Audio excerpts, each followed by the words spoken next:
I decided to build a new PC. I came across the Chinese kit that everyone speaks. I decided to investigate. This is a low-price kit, but with medium-high performance.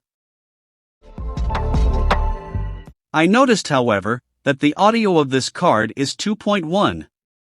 Well, my old PC has 5.1 audio. And I have a 5.1 sound system hooked up to it. I was a bit sad, and I even thought about applying a sound card to it. Another detail that I noticed was that in the currently available versions, the power and reset buttons are missing. This would not be a problem, but they would come in handy and give the motherboard a more professional look.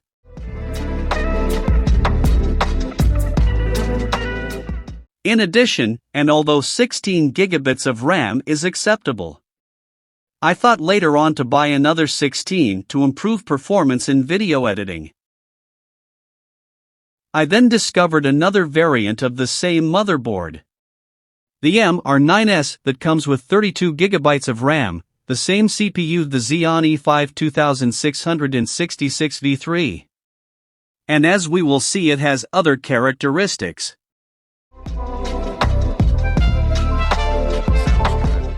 First, it includes the original power and reset buttons.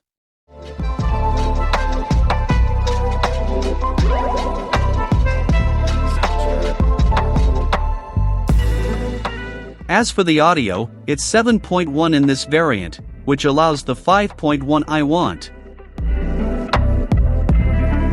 A curiosity are these two relics that the Chinese wanted to keep.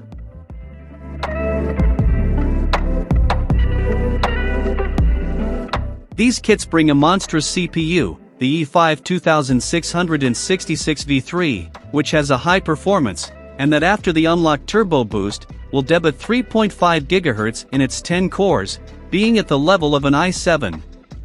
The price difference between this Xeon and an i7 is large, which provides a high-performance PC at an affordable price. However, it has a disadvantage. The energy efficiency of the Xeon is lower than that of the i7. The TDP of the i7 is around 45 watts, while the Xeon devours 135 watts. This version of MR9 brings an active heatsink, with a small cooler on the VRM circuit, responsible for feeding the CPU. There are other versions of this board with a passive heatsink, but both do the trick. With cooler it is more effective, of course. To keep the CPU very cool, nothing better than an Arctic cooler. The 34E sports duo freezer with 2 fans and 4 pipes.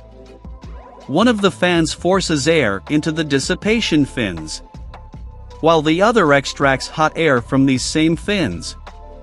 This configuration, together with the 4 pipes that bring heat from the CPU, proved to be quite effective. Still from China, I decided to take a chance on a GPU, RX 580, 8GB GDDR5.